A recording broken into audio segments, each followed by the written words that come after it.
Chris Hedges is a former New York Times reporter, Pulitzer Prize-winning journalist, columnist for Truth Dig, author of 12 books, and was a plaintiff in the historic lawsuit Hedges versus Obama, a court challenge to the indefinite detention provisions of the National Defense Authorization Act. Bottom line, he is a voice, or a moral voice, for many and many of the causes that we champion today, and I hope that you enjoy his talk. Thank you. On the train ride up here, I got an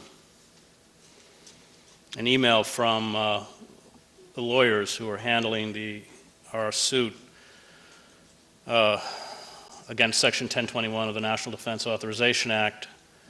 As many of you know, we won in the Southern District Court of New York. The Obama administration immediately appealed Judge Catherine Forrest's ruling. Indeed, went to her chambers the day of the ruling and demanded that Section 1021, which authorizes the government to imprison U.S. citizens who substantially support, that's not a legal term, Al-Qaeda, the Taliban, or something called associated forces, again another nebulous term,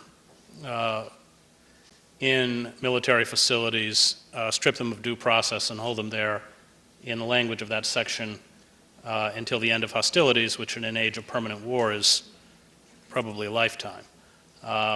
So after the government requested Forrest that she put the law back into effect until the appeal can be heard, and she refused, they went to the Second Circuit or the Appellate Court in New York and asked the panel of judges there to do it, which unfortunately they did.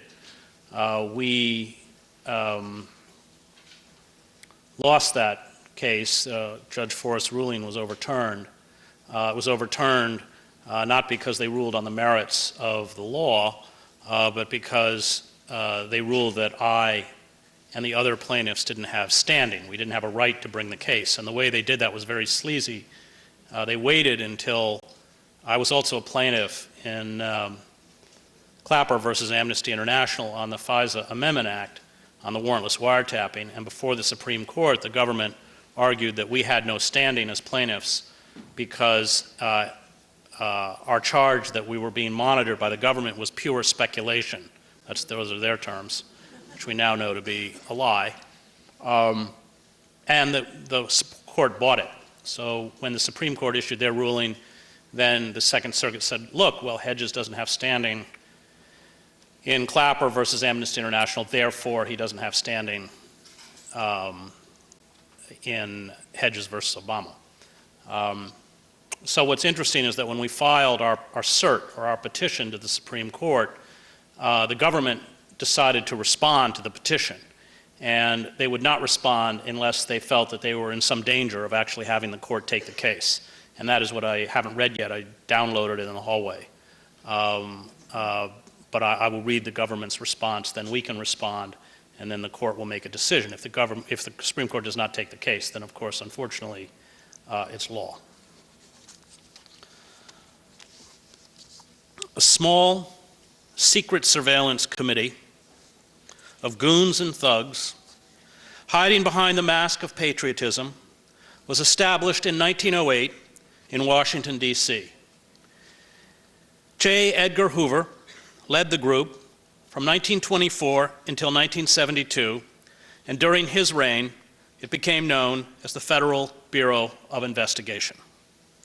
FBI agents, to counter what they claimed were threats of domestic communism, spied upon and infiltrated labor unions, political parties, radical groups, especially those led by African Americans, anti-war groups, and the civil rights movement, in order to discredit anyone, including politicians such as Henry Wallace, who questioned the power of the state and big business. Agents burglarized homes and offices, illegally opened mail, and planted unlawful wiretaps. The FBI created blacklists, it destroyed careers, and sometimes lives. And Ellen Schrecker's two books, No Ivory Tower and I forget the name of the other one, are the two great histories of this. It demanded loyalty oaths, and by the time it was done, our progressive and radical movements, which had given us the middle class and opened up our political system, were broken. While the FBI was targeting internal dissidents, our foreign intelligence operatives were overthrowing regimes, bankrolling some of the most vicious dictators on the planet, and carrying out assassinations in numerous countries such as Cuba and the Philippines and later Iran, Guatemala, Vietnam, Chile, Iraq, and Afghanistan.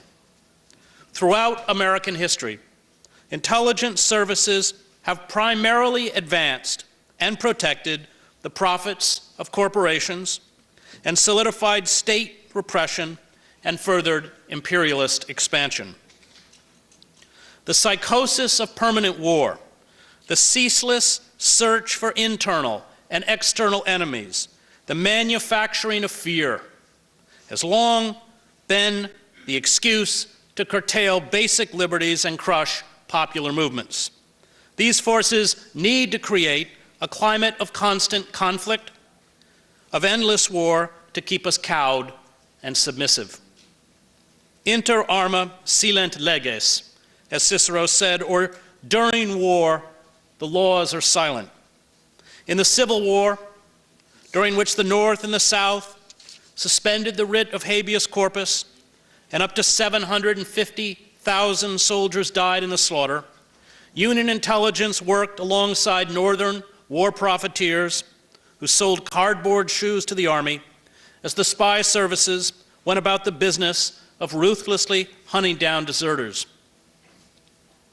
The First World War, which gave us the Espionage Act and the Sedition Act, and saw President Wilson throw populists and socialists, including the socialist leader Eugene V. Debs, into prison, as well as shut down publications and outlaw radical unions such as the Wobblies, produced $28.5 billion in net profits for businesses and created 22,000 new millionaires. Wall Street banks, which lent $2.5 billion to nations allied with the United States, made sure Wilson sent U.S. forces into the senseless trench warfare once the Russians pulled out of the war and the Germans were able to mass an extra 51 divisions on the Western Front, threatening the British and French, which meant if they were defeated, of course, the banks on Wall Street would never be repaid.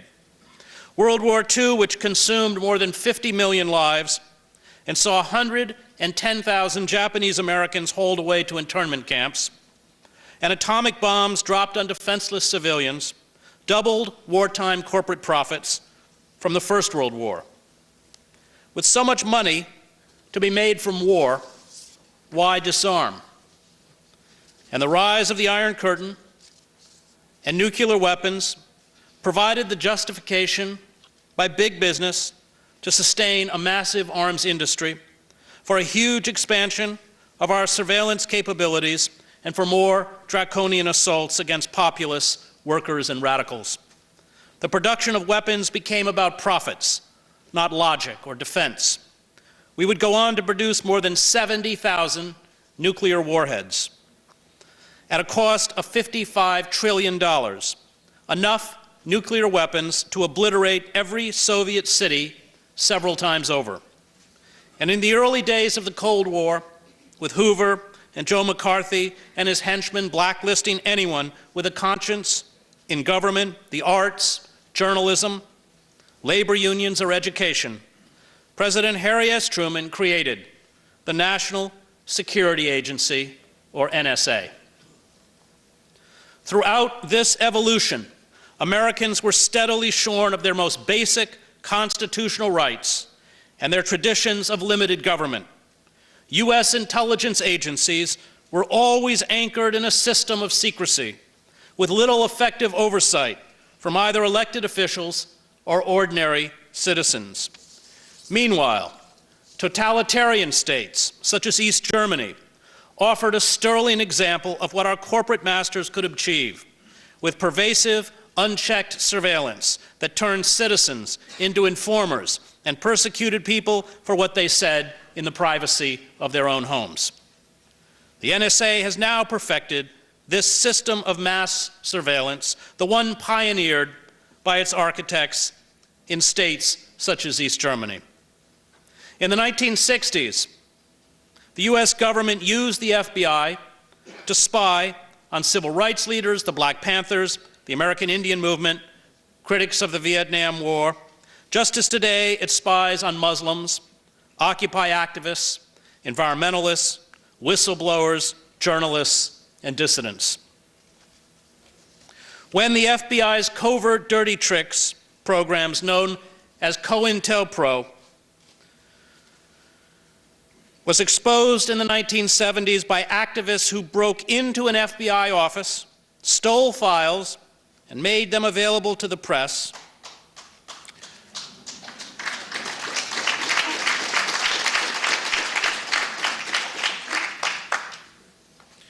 we saw the rise of the Church Commission and the establishment of laws that were designed to thwart the ability of our intelligence agencies to misuse power. But these reforms have been steadily repealed and reversed. The crimes for which Richard Nixon, along with the abuses of power by the FBI that prompted the very formation of the Church Commission, are now legal.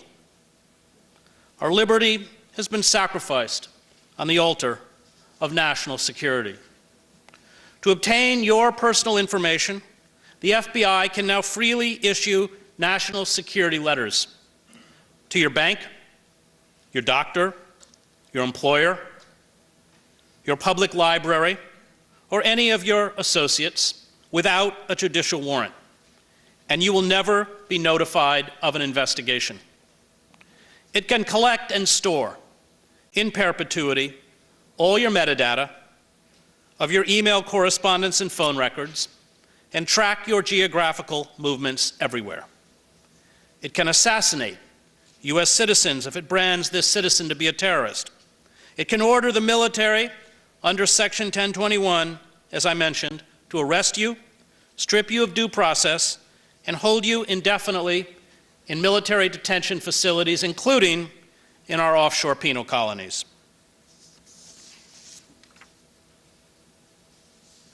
The state now hunts down and throws into prison any who attempt to expose the illegality of what it is doing, as with Chelsea Manning, or as with the forced exile of Edward Snowden. And this is always how totalitarian secret police forces work, from the SS to the KGB to the East German Stasi.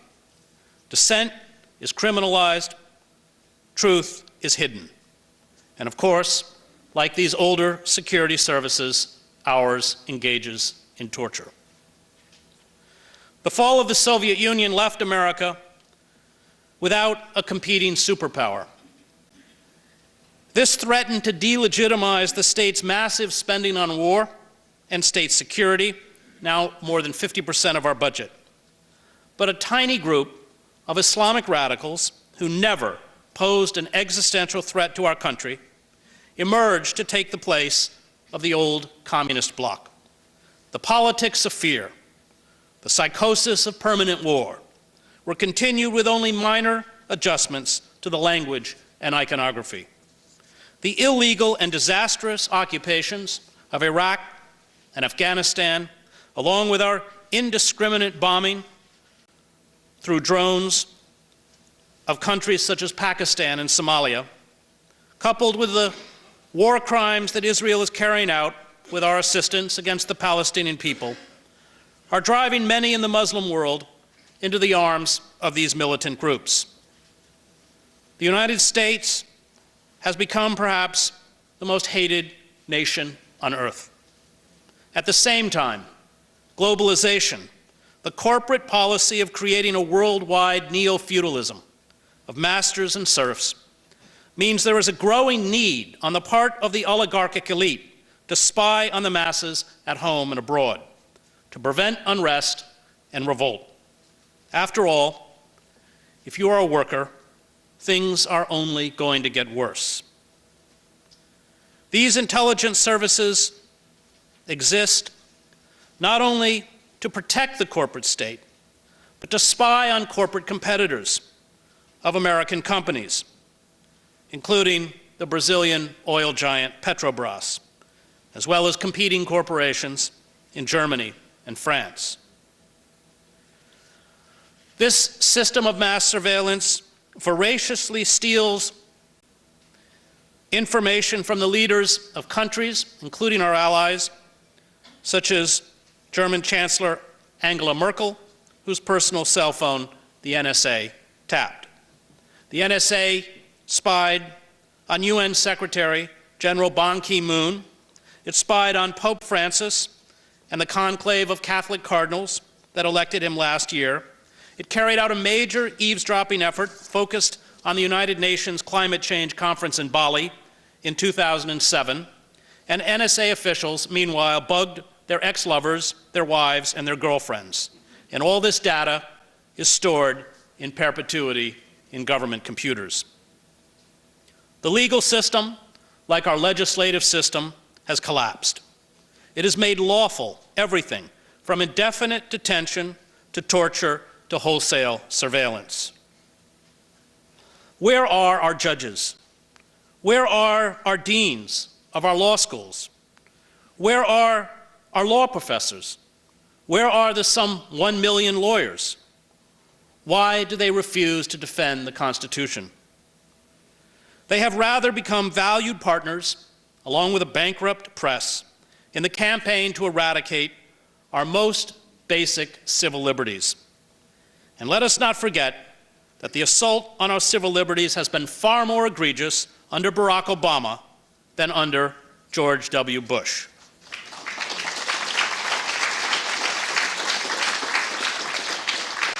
The security state and our for-profit military-industrial complex masterfully manipulated the trauma of September 11th.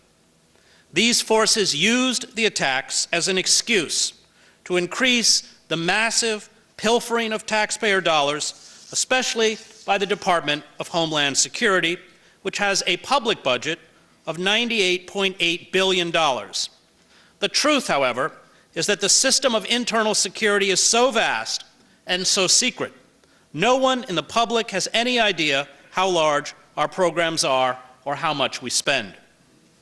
The irony is that our 16 intelligence agencies overlooked the numerous signs and evidence leading up to the 9/11 attacks.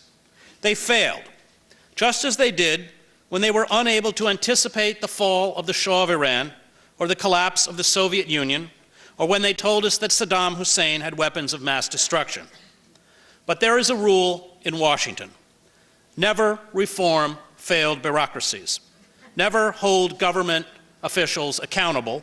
Rather, give them more money, and above all, keep failure a secret. Relationships with foreign intelligence services have, at the same time, vastly expanded our system of global mass surveillance, creating an immense global system that obliterates the rights of people at home and abroad.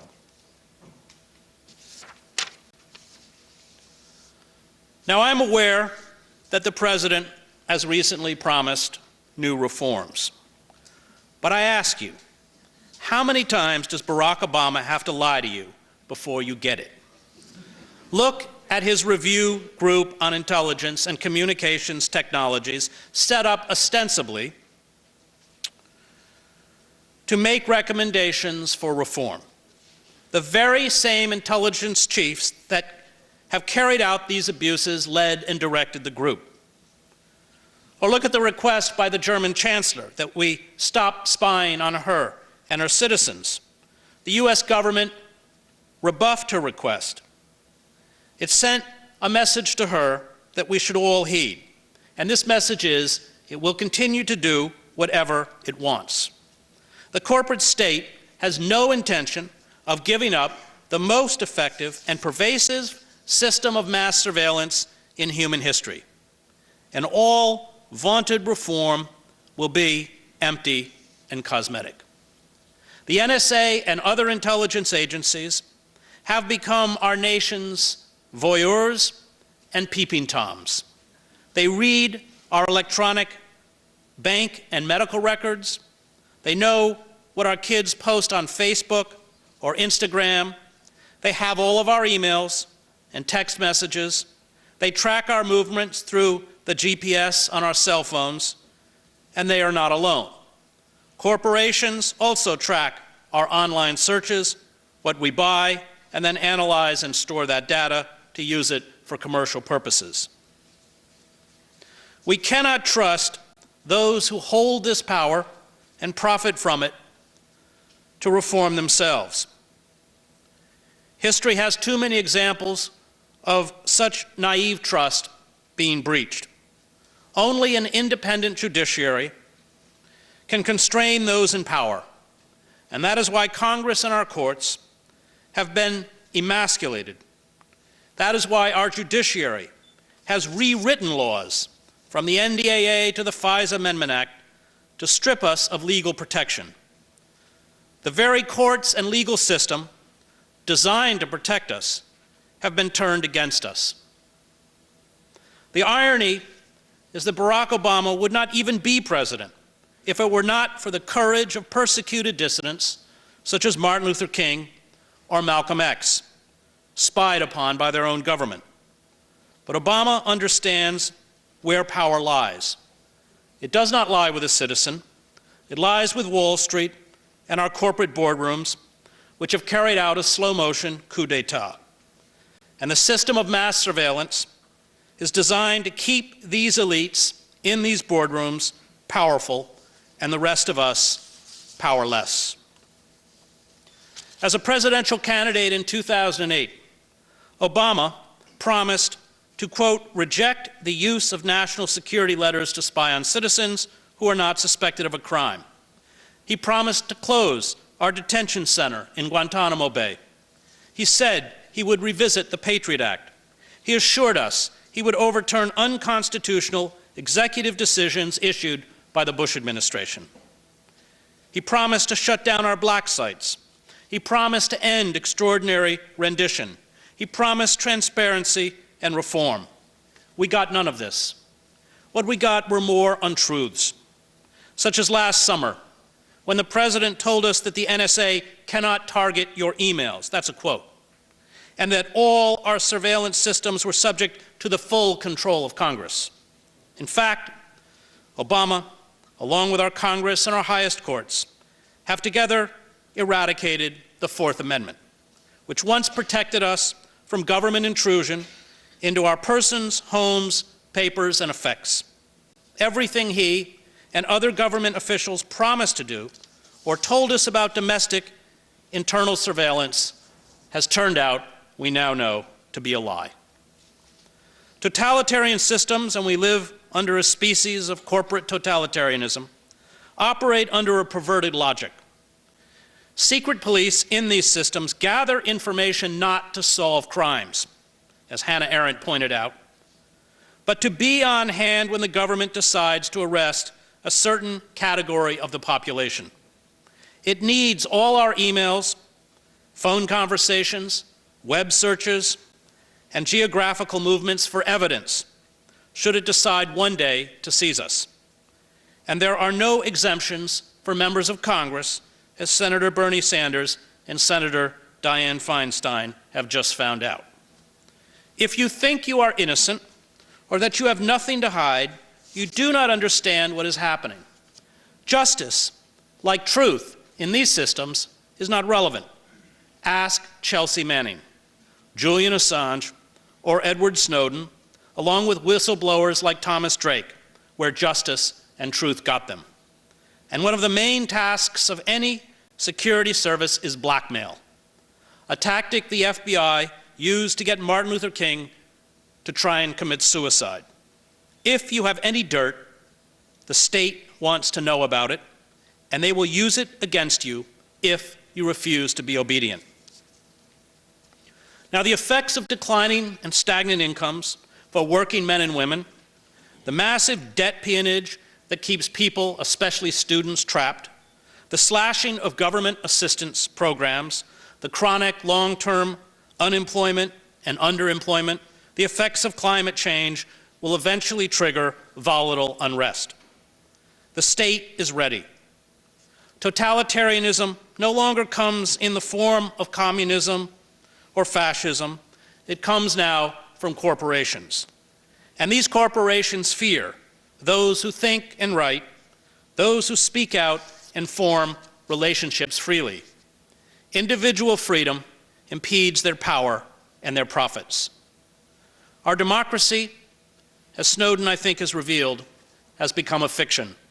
The state, through elaborate forms of political theater, seeks to maintain this fiction to keep us passive. And if we wake up, the state will not shy away from draconian measures. The goal is complete subjugation, the iron rule of our corporations and our power elite, at least until the fossil fuel industry makes the whole planet uninhabitable. What will it take to resist?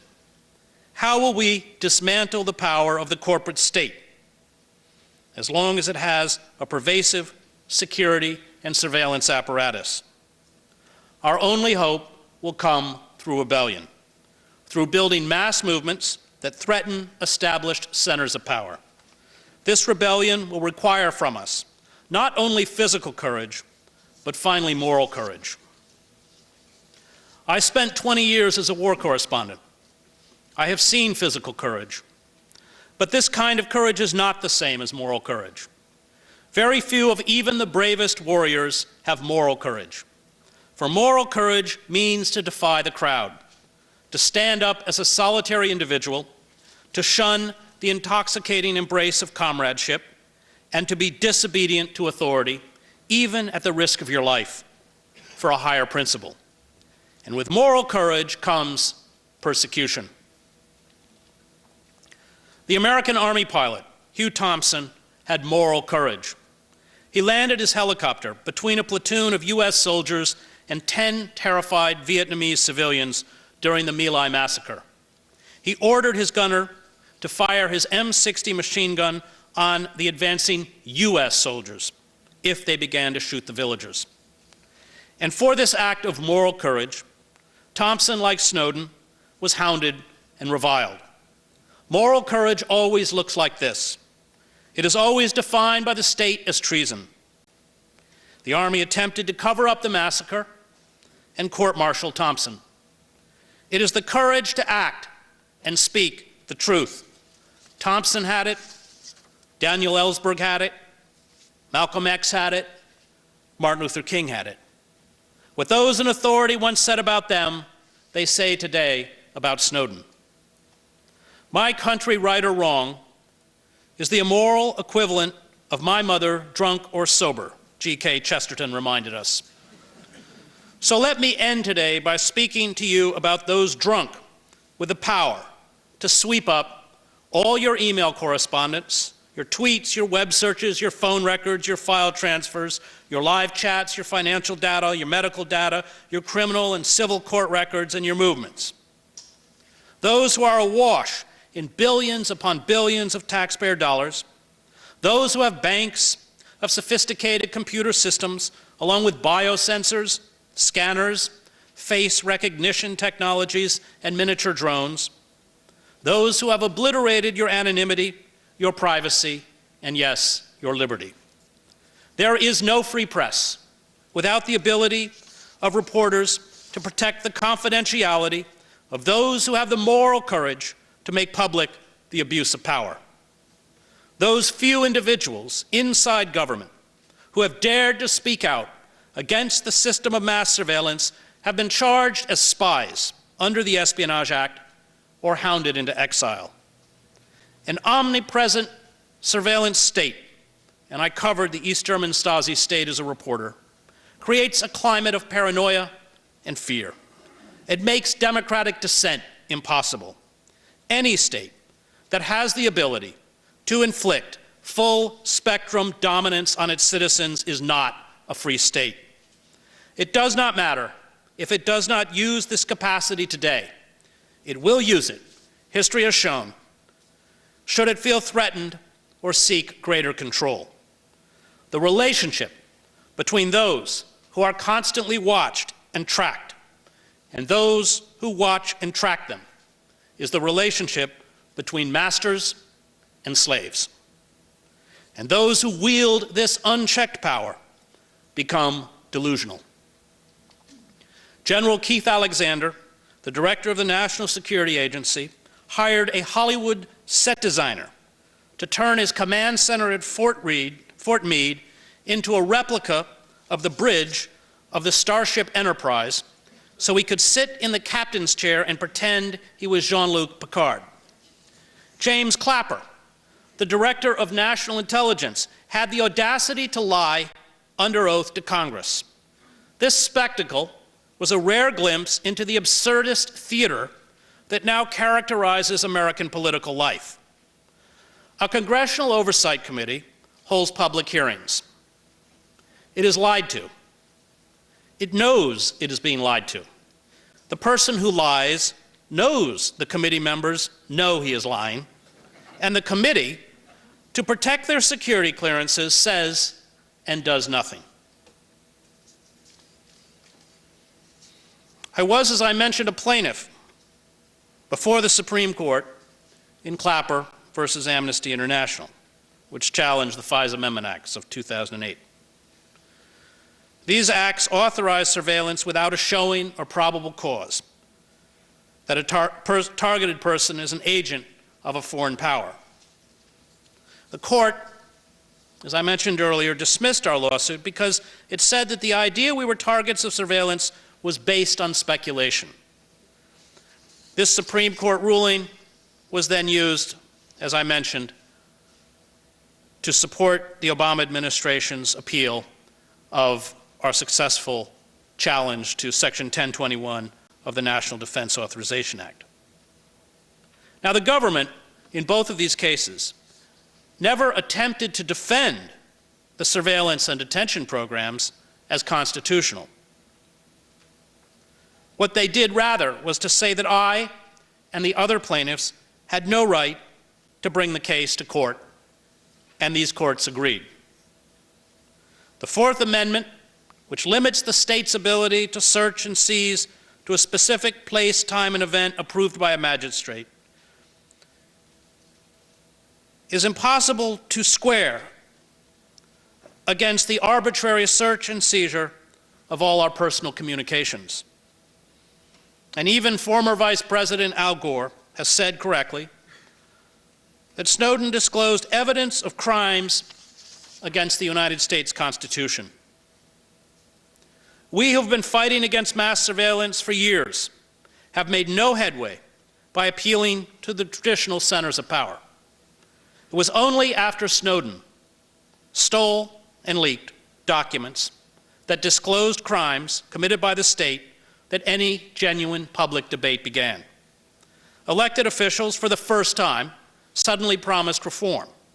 The president, who had previously dismissed our questions about the extent of state surveillance by insisting there was strict congressional and judicial oversight, appointed a panel to review intelligence. He has now promised to end bulk storage of our data, although, like past promises, this one, if you read the fine print, is largely symbolic. 3 judges have, since the Snowden revelations, ruled on mass surveillance, with 2 saying the NSA spying was unconstitutional and the 3rd supporting it. None of this would have happened, none of it, without Snowden. Now, Snowden had access to the full roster of everyone working at the NSA. He could have made public the entire intelligence community and undercover assets worldwide. He could have exposed the locations of every clandestine station and their missions. He could have shut down the surveillance system, as he said, in an afternoon. But this was never his intention. He wanted only to halt the wholesale surveillance, which until he documented it, was being carried out without our consent or knowledge. The government officials, along with the courtiers in the press, castigate Snowden. They insist that congressional and judicial oversight, the right to privacy, the rule of law, the freedom of the press, the right to express dissent remains inviolate. They use the old words and old phrases, old laws and old constitutional guarantees to give our corporate totalitarianism a democratic veneer. They tell us the system works. They tell us we are still protected by the Fourth Amendment, the right of the people to be secure in their persons, houses, papers, and effects against unreasonable searches and seizures, which shall not be violated, nor shall warrants be issued but upon probable cause supported by oath or affirmation, and particularly describing the place to be searched and the persons or things to be seized. Yet the promise of that sentence in the Bill of Rights is pitted against the fact that every telephone call we make, every email or text we send or receive, every website we visit, and our travels are tracked, recorded, and stored in government computers. A technical system of surveillance that was originally designed to monitor those considered to be a danger of the state has, in the words of my friend, the NSA whistleblower, Bill Binney, been turned against you. And we now live in what the German political scientist Ernst Fraenkel called the dual state. Totalitarian states are always dual states. In the dual state, civil liberties are abolished in the name of national security. The political sphere becomes a vacuum as far as the law is concerned. There is no legal check on power. Official bodies operate with impunity outside the law. In the dual state, the government can convict citizens on secret evidence in secret courts. It can strip citizens of due process and detain and torture or assassinate them, serving as judge, jury, and executioner. It rules according to its own arbitrary whims and prerogatives. The outward forms of democracy, of democratic participation, voting, competing political parties, judicial oversight, and legislation remain, but are hollow political stagecraft. And Fraenkel called those who wield this unchecked power over the citizenry the prerogative state. The masses in a totalitarian structure live in what he termed the normative state. The normative state, he said, is defenseless against the abuses of the prerogative state. Citizens are subjected to draconian and arbitrary laws and regulations, as well as random searches and arrests. The police and internal security are omnipotent. The internal workings of power are secret. Free expression and opposition political activity of any genuine kind are pushed to the fringes of society or shut down.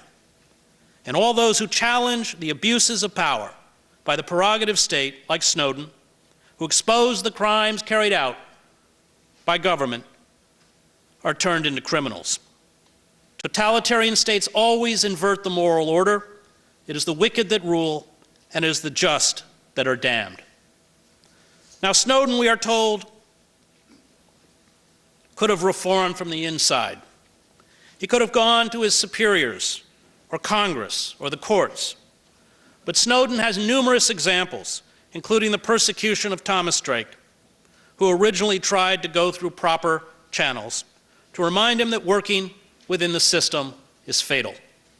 He had watched his senior officials, including Obama, lie to the public about internal surveillance.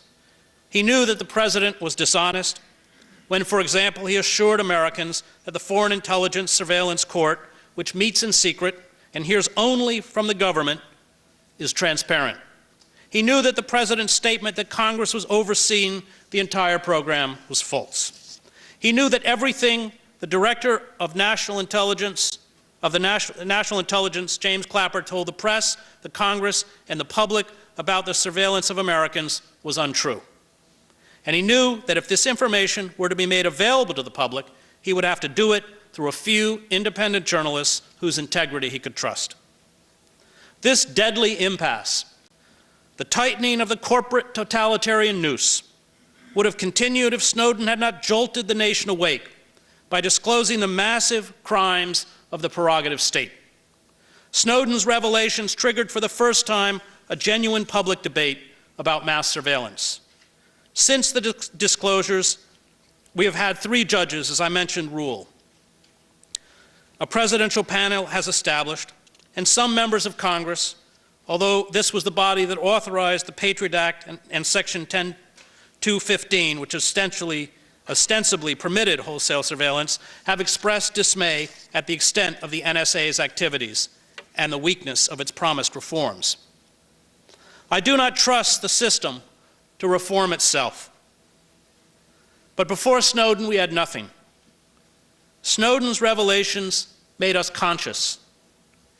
And as George Orwell wrote in 1984, until they become conscious, they will never rebel.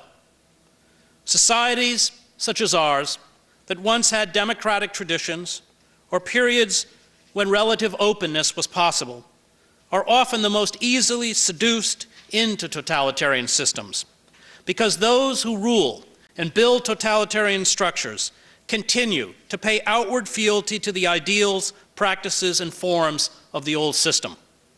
This was true when Emperor Augustus dismantled the Roman Republic, was true when Lenin and the Bolsheviks seized control of the autonomous Soviets and ruthlessly centralized power. It was true following the collapse of the Weimar Republic and the rise of Nazi fascism. Thomas Paine described despotic governments as a fungus growing out of a corrupt civil society. And this is what has happened to us. No one who lives under constant surveillance, who is subject to tension anywhere at any time, whose conversations, messages, meetings, proclivities, and habits are recorded, stored, and analyzed is free. Yet the corporate state assures us that our rights are sacred, that it abides by the will of the people, that the Fourth Amendment remains intact, and that our system has the consent of the governed. The defense of liberty, which Snowden exhibited when he cast his fortune, his safety, and his life aside to inform the public of the forces arrayed against our constitutional rights, entails grave risks. It demands personal sacrifice. Snowden has called us to this sacrifice. He has allowed us to see who we are and what we have become. He has given us a chance. He has also shown us the heavy cost of defiance. It is up to us to seize this chance and dismantle the corporate state. This means removing from power those who have stolen our liberty and lied to us. It means refusing to naively trust in their cosmetic reforms. For reforms will never come for those who are complicit in crime. Reform will come and only come through the building of mass movements and alternative centers of power that can overthrow, let me repeat that word for Homeland Security, overthrow the corporate state.